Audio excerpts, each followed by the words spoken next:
该回头看看来时路。就算起风偶有雾，模糊不了幸福。我们都该在心里数数感动的次数。谁陪你疯，谁陪你笑，拍拍肩，一起追逐。多少爱错过了才看清楚，多少事无法弥补才认输，多少次以为找到了幸福，却发现一开始就是个错误。每一段路都是一种领悟，珍珠再夺目，留不住心头热乎乎，真心的鼓能温暖你生的旅途。每一段路难免荆棘密布，把坚持牢牢握住，不怕艰难险阻，学会去爱，就不会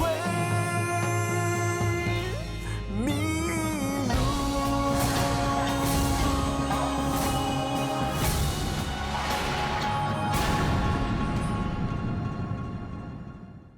检察署他们决定以误杀罪起诉你。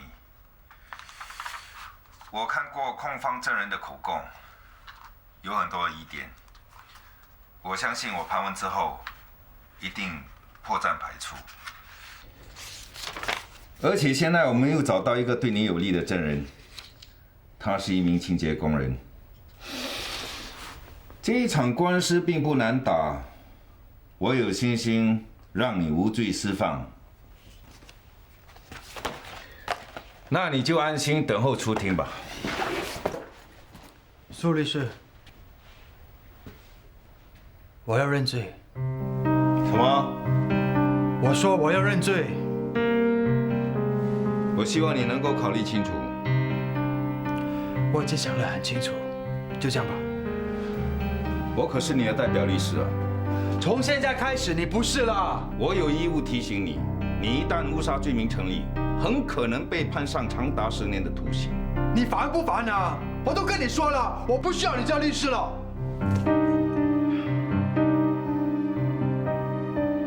好，我知道了，我再跟你联络。菲菲，吃饭啦。孝姑，苏满律师刚打给我说，他见了金龙，不过金龙拒绝他做他的辩护律师。为什么？既然这是他的决定，就尊重他吧。菲菲啊，下去帮我拿汤上来。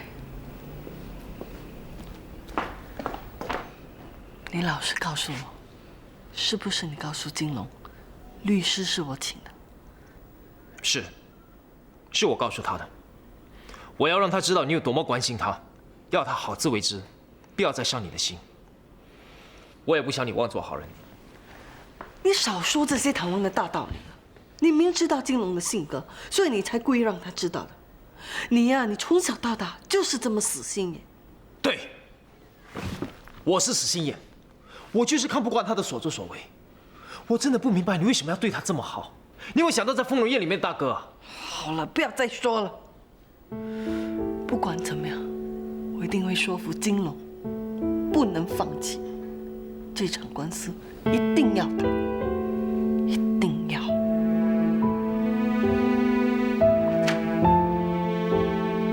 金龙，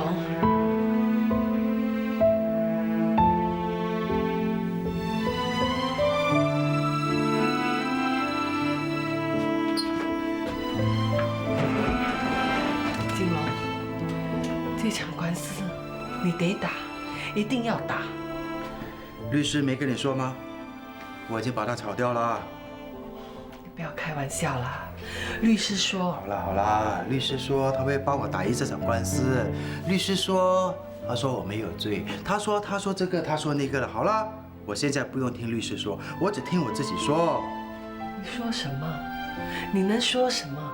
上了法庭，你能够跟法官说什么？我会跟法官说 Good morning, Honor， 不是，应该是 Good morning, Your Honor. I'm guilty， 就是说我认罪，是我把那个混蛋推下楼了，这样咯。好了，你不要再胡闹了。你不需要花钱帮我请律师了，我现在跟你们黄家一点关系都没有。我姓金不姓黄，我叫金龙不叫黄金龙，我妹妹叫金凤，她不叫黄金凤。我妈死了，爸死了，我妹也死了，现在只剩下我一个。我被判死刑也好，坐牢也好，这跟你们黄家一点关系都没有啊？是吗？你可是给我敬了茶，叫了我妈。那是我爸逼我的。逼也好，自愿也好，你可以不认我这个妈，但是我不能够不理你这个儿子啊。自从那次之后，你有没有听见我叫过你一声妈？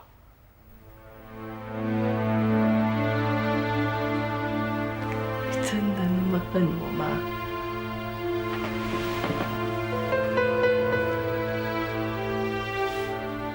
你真的爱我爸吗？还是真的如人家所说，你是为了我爸抢回来那批黄金？是不是你叫凯杰通知大肥鹰，叫他去报警领赏的？你请律师帮我，是不是因为内疚？啊？算了，我只是要让你知道，这一切都不重要了。做人要狠到底，不要婆婆妈妈。当初你不应该收留我们，现在更不需要说你是我妈，我是你儿子这么肉麻的话。我让你清楚，我金龙跟你们黄家一点关系都没有。你们好好去过你们的生活吧，啊！金龙。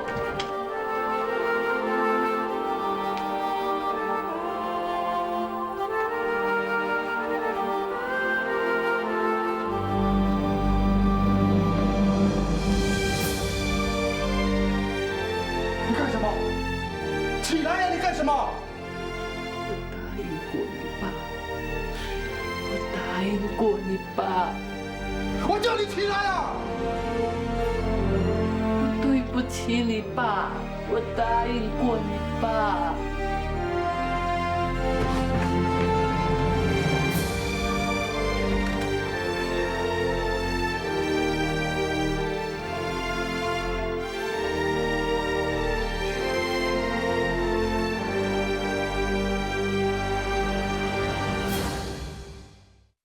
一段路都是一种礼物。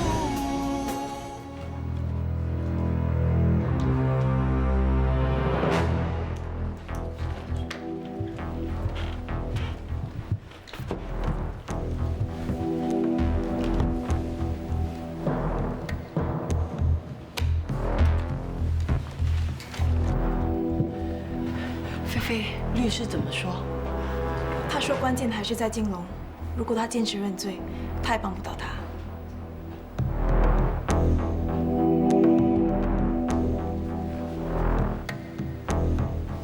妈，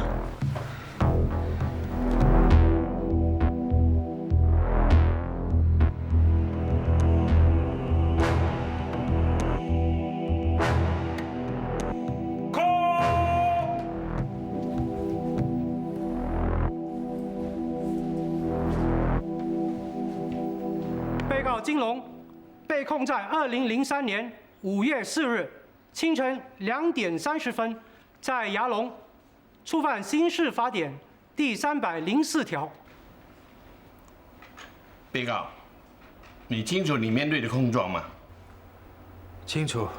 苏莽律师告诉本庭，他还没有得到你的指示，你需要一点时间跟律师商量吗？不需要。你确定？确定。那本庭问你，你对所面对的控状罪名认罪还是不认罪？法官大人，我对我所面对的控状不认罪。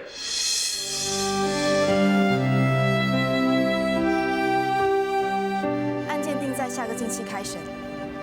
苏律师说，现在控方以误杀罪提控金龙。误杀罪的定义很广，所以即使他有一定的把握，也不一定能脱罪。能脱罪，金龙一定能够脱罪。你那么有信心？你没看见他刚才跟法官说他不认罪的神情吗？他说：“我不认罪。”他没做过那样的事情，他没杀死那个人，知道。看来你真的很了解他。你不要忘了，我是看着他长大的。好，那现在本庭宣判，金龙无罪，当庭释放。那我可要谢谢菲菲法官大人呢。现在有没有空？有啊。带你去一个地方。干嘛带我来这里啊？照传统，我得给你准备4点金，但是我又怕我所选的款式你会嫌老土，所以你来吧。我们要选4点金，给我未来媳妇儿。嗯，好的，这是我们最新的款式。一定要选4样。照传统得4样。那就这4样好了。你这么不认真，你不怕我这家婆翻脸？翻了也没办法，学校我就是喜欢这4样。不行不行，这些太小气了，再选再选。现在是我家还是你家？那到底是我的面子还是你的面子啊？照顾，你帮我选好了，听个电话。麻烦你拿那个戒指给我。好的。后天的签约仪式要拍摄下来，你找个好的摄影师。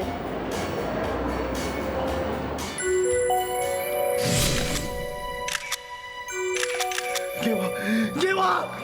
黄龙祥来给我！黄龙祥来给我！行了，就这样。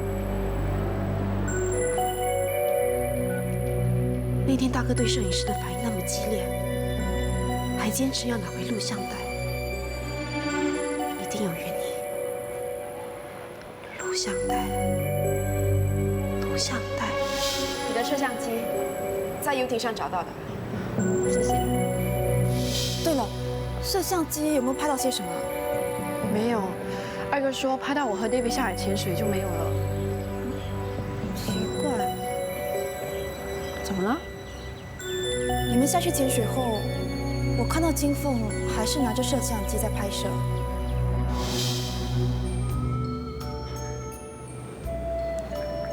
菲菲，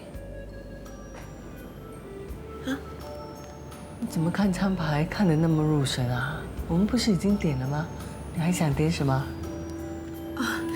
没什么，随便看看。菲菲啊，你告诉过我，我们一见如故。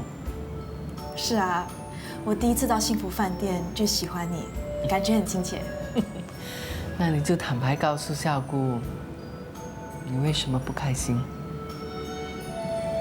你有 X 光眼啊？孝姑我可是嫁过人，还嫁过2次啊。那种待嫁女儿心的心情，又紧张又兴奋，我是了解的啊。但是我看你好像都没有。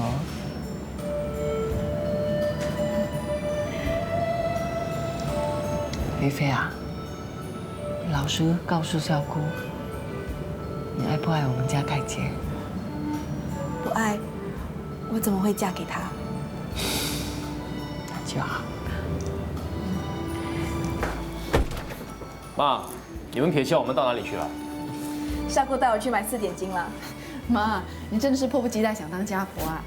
再过2个星期就是凯杰跟菲菲的婚礼了，可是我什么都没准备，趁今天有时间就赶快去办吗？对哦，我都蜜月回来了，现在轮到你们啦，想去哪里度蜜月？菲菲全世界都去过，让她决定吧。林飞，你去过这么多地方，哪里最浪漫？我哪都不想去，好吗？好啊。我明白啦，只要跟自己心爱的人在一起，不管去哪里都是最浪漫的啊。对了，凯琪，有件事不知道你还记不记得？什么事啊？这是金凤出事那天拍的录像带。记得。怎么了？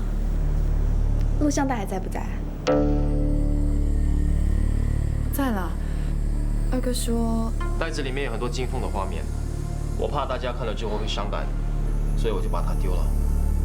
怎么突然间问起这个问题啊？没什么。可以吃了。啊，妈吃。妈吃，吃，来吃。这个也是不错的。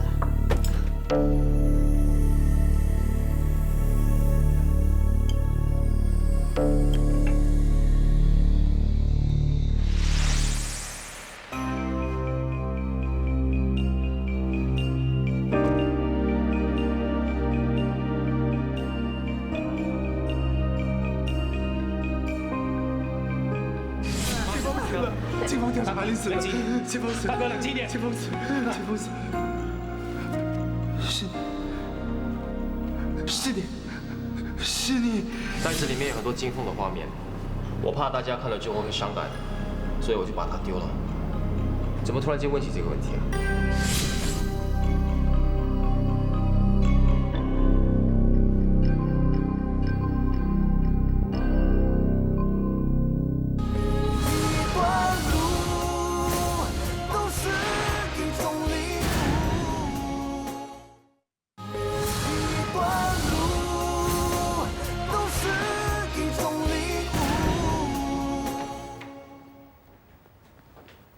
大哥，哦，林飞啊，你来了。对啊。坐。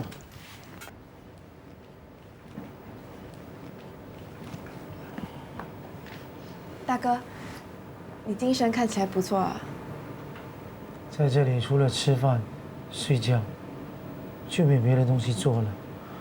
精神当然不会差到哪里去了，只不过倒像是坐牢一样。大哥，你不要这么说。如果你觉得闷，我可以带你出去走走的。不，外面有很多神经病人。原来这里是神经病院。他们本来送我来这里，说是要研究精神病的，可是却把我当成病人一样，每天都给我吃药。我真的很怕，怕。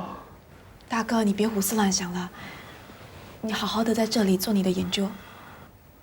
说的是，这领域有太多东西要学了。王凯达，你应该要专注一点。人的头脑本来就是很复杂的，所谓好事坏事，都是由这里来操纵的。所谓的刹那皆在一念之间，这一念之间，就是因为脑细胞在作祟。当然，这里头也有可能是这个基因的因素。总之，一切都很复杂的。大哥，干嘛？林飞，你是不是有事情要问我？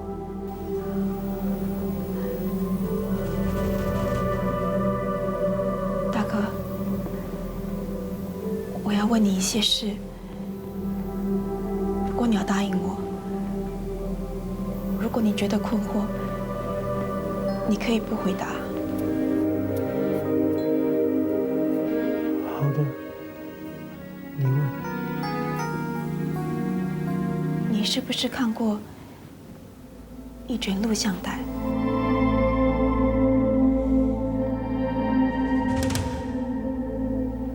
你记得吗？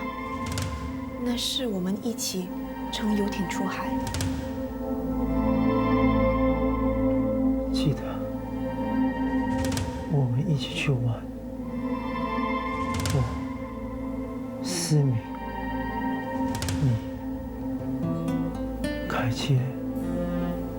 凯琪、David， 还有金凤。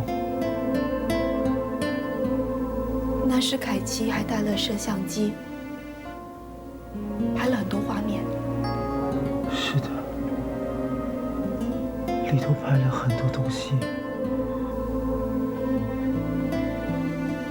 你看过了吗？看了。你可不可以告诉我，你看到了什么？可以的，可以的。我看到我们在码头集合，凯西开玩笑说要访问我们出海的心情，思敏说太阳很猛，我忘了擦防晒油，游艇开得很快，很快。凯奇跟 David 下海潜水，你跟凯奇准备午餐，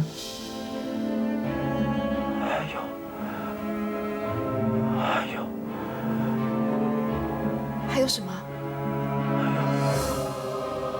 蓝蓝的天，蓝蓝的海，还有，大哥，你还看到什么？大哥，没有了，没有了，没有了。录像带来到这里就没有了。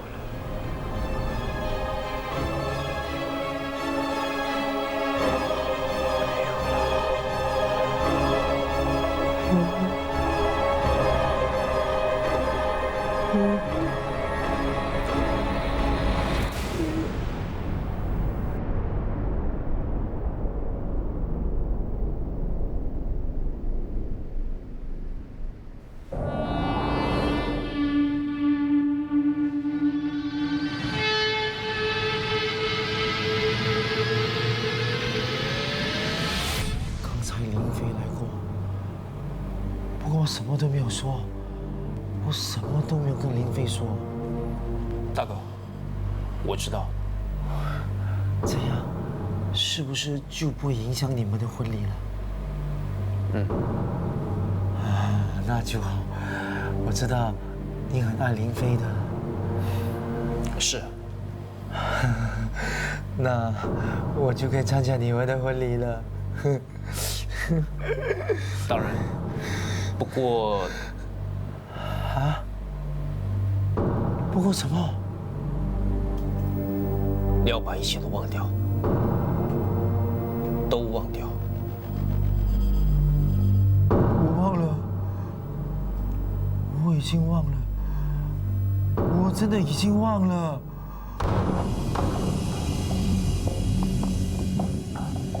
医生，我大哥在这里坐了那么久，怎么一点起色都没有？他的病情不但没有减轻，反而更加严重。他刚才还指着我说为什么害死我妹妹，把她推下海？为什么会这样呢？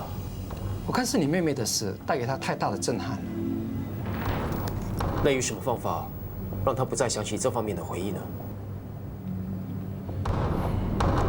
我可以加重他的药量，不过这会有一些副作用，会让他的行动有点迟钝，也会影响他的思路。只要能够让他不再胡思乱想、胡言乱语，只有这样了。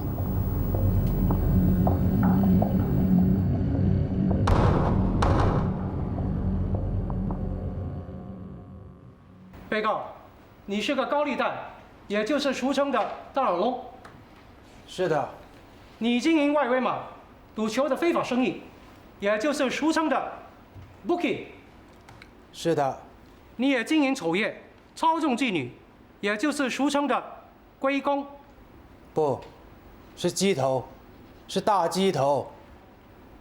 你的父母还在世吗？死了，都死了。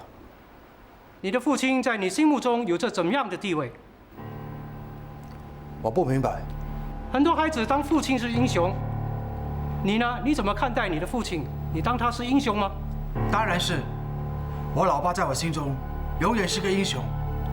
你的父亲是个抢劫金庄的抢劫犯，他杀过人，对吗？反对，我反对。这个问题好像与本案无关。苏律师，你的反对恰恰回答了这个问题。法官大人，我没有其他问题了，谢谢。我还没回答你。你不需要回答。我要回答。我老爸抢劫杀人又怎么样？他是我老爸，他在我心中是个英雄。我老爸是个英雄。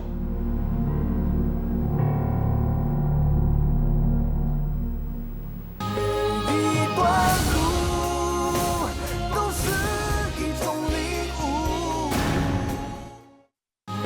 一段路都是一种领悟。你们几个联手对付我的当事人，还企图把他给丢下楼。不是，我们没有那么做过。那你是想告诉我们，你们只是去那边当观众，观赏一场搏斗？我们是听老王基的，他叫我们不要动手，我们就不动手。你说你亲眼看见我的当事人把死者抛下楼？是的。那你为什么不阻止啊？我要阻止，可是来不及了。就你所见，你看到我的当事人是用一只手还是两只手把死者丢下楼？两只手。当时我的当事人，其中一只手已经受了重伤，你说有没有可能啊？哦，我记错了，是一只手。是一只手，没错。你肯定？肯定。你知道要用单手把一个人给抛下楼，需要花多少的时间，花多少的力气？而且你们告诉我，你们来不及阻止死者被人家抛下楼，你们是在睡觉，还是在拍慢动作的电影？那天我收垃圾经过，听见停车场楼上很吵，好像有人在打架。后来就看见有个人挂在6楼的墙外。你认不认识这个人啊？好像是他。那你有没有向警方提到这一点啊？没有。为什么？因为他们没问，我就没有说了。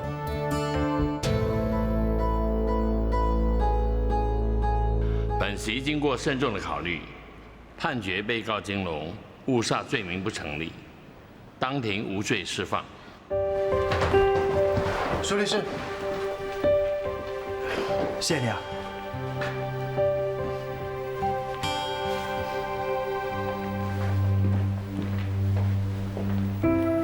金龙，没事了，没事了，我就知道你是无辜的。你很幸运，找到了个好律师。但是你不要忘记，你能够走出法庭，重获自由，是谁帮你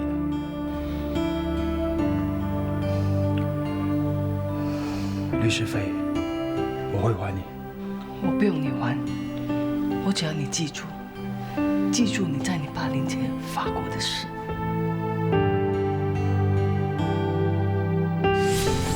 我要你在你爸面前发誓，绝不走上他走的路。爸，我绝不走上你走的路，绝不做对不起天地良心的事。你放心，我是不会做出对不起天地良心的事。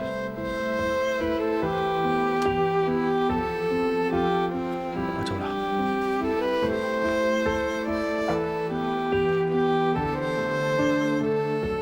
妈，我希望你不是在白费心机。你自己也听到他在法庭上说，他老爸是他的英雄人物。他走上他老爸那条路，我一点也不觉得奇怪。够了，不要再说了，他是你哥哥。他不是我哥哥。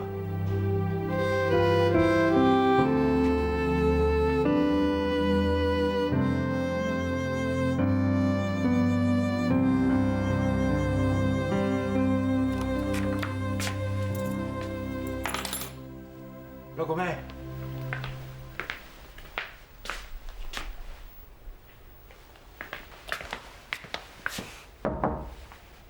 肉骨妹，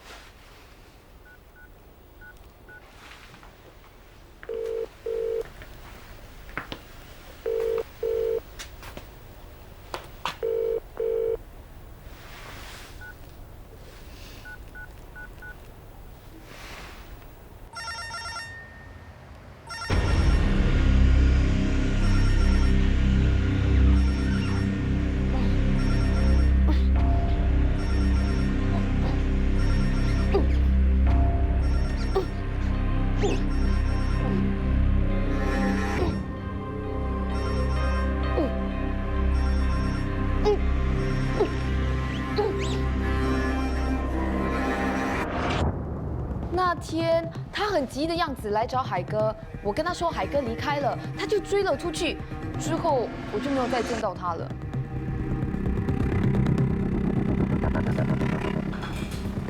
海哥，金龙来了。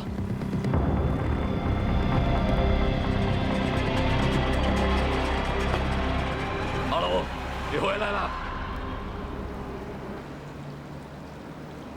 今天一早我就给关帝爷上香，保佑你打赢官司。哎，这关帝爷真灵哦！哎，阿龙，坐，这猪脚不错了，来。不用了。阿龙，你不要怪我绝情。那一天我不帮你，是因为我没有办法。我生意做这么大，我不可能跟警方正面起冲突的。我很有信心啊，你会没事的啊！老 Monkey 那个家伙早就该死了。我在找肉骨妹，她不见了。是吗？听说她去找过你，你知道她在哪里吗？哦，那天他来找我请假，要回老家，去哪里我都不知道了。老了，你知道吗？不知道，我有好一阵子没有见到他。哎，女人就是这样了，你威风的时候踢都踢不掉，你一摔起来啊，跑都来不及了。女人而已吗？那还不容易。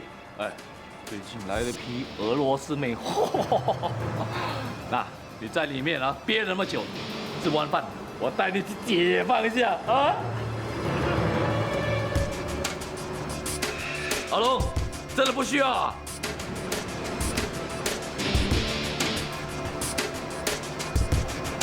好了，这家伙要看紧一点啊！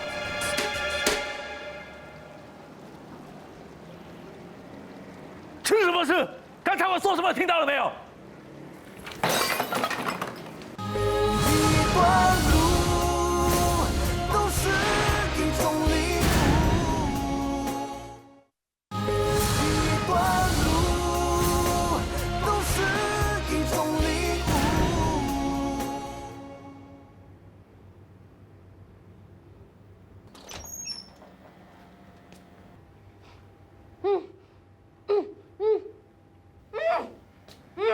来，吃饭了。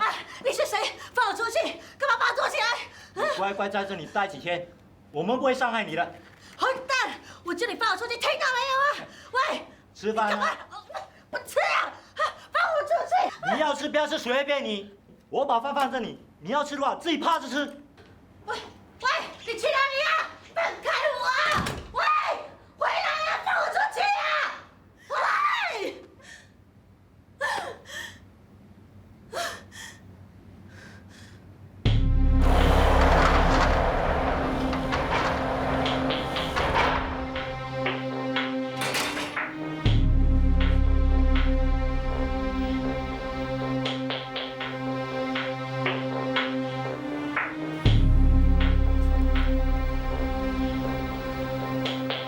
大叔，你有肉骨妹的消息？先别急，坐下来喝杯茶吧。来，肉骨妹没事吧？她怎么会没事呢？你说什么？她说，她要为她自己留一口棺材。你去跟海哥说，我看过他跟抓金龙那个警官喝过酒，还让他带小姐出现。我随时可以去告发他贿赂警方人员。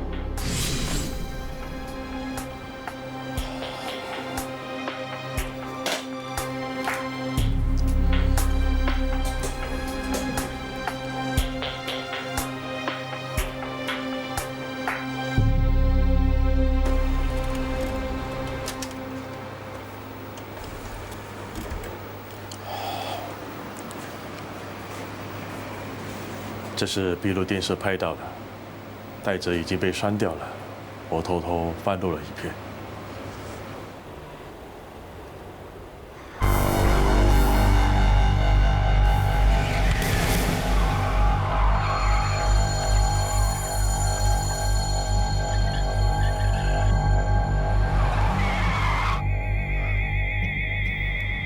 下面的画面，我老人家看了也不能摸懂。所以，我把它给删掉了。怎么说，你也是我带出来的。我知道你是一个重情义的人，所以，我冒着生命的危险，透露了这个袋子，也算是给你一个交代。热火妹就是不听我的话，结果也不知道被丢到哪里。想帮他收尸也不可以，更别说帮他选口棺材。难道你想步他的后尘？我不能让热火妹就这样白白死的！你不怕死，我怕。我已经为我自己选了一口棺材，可是我不想那么快就躺下去。那就报警抓他，这光天就是证据啊！有用啊？也拍不到加车者是谁，随便找一个人顶罪就可以了。那我就杀了他！你刚被放出来，又想杀人，你为什么那么冲动呢？啊？只有笨蛋才会杀人。要一个人躺在棺材里，有很多方法，死也有很多种，比如病死、梗死、跌死。或者是给车撞死，又何必明刀明枪呢？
是他。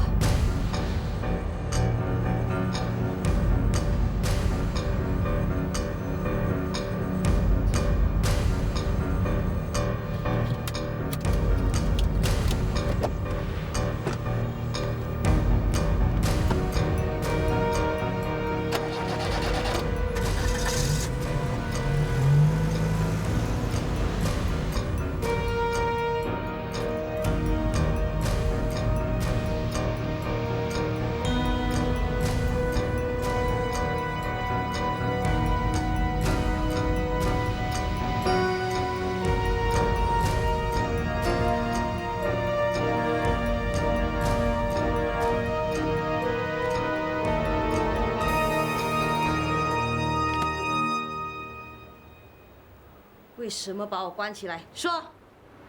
我是为你好。我要不是那样做，你早就死在海哥的轮下了。我把你关住，就是要保住你的性命。不过你出来的正好，你们很快就要大团圆了。什么大团圆？当然是金龙了。这个男人不忘你对他那么好。一知道你死在海哥的手上，就说要替你报仇。你跟他说我死了。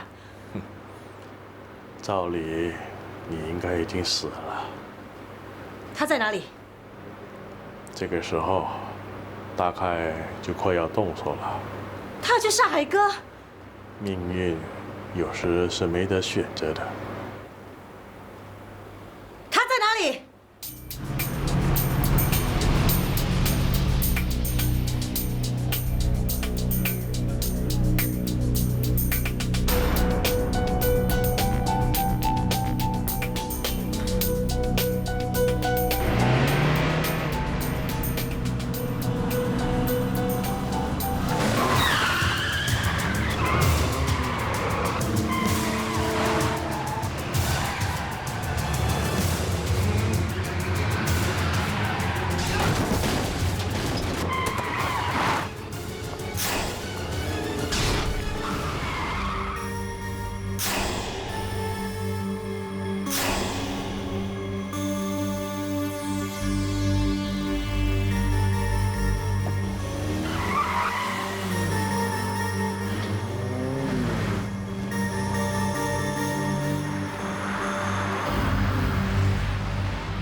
老公妹，你没死，你没死啊！金龙，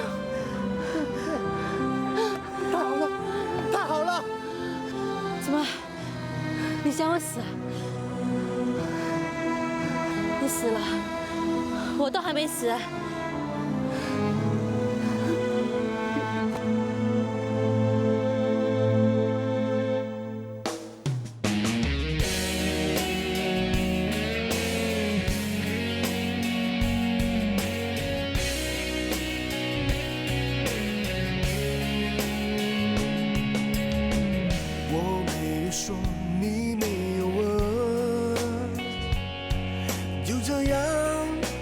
关上了心门，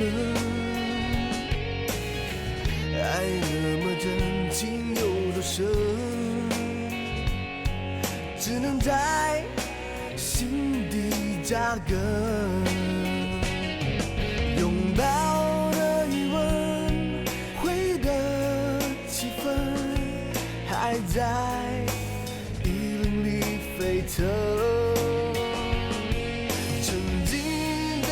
纯变奏的信任，以前那么逼真，却回不了神。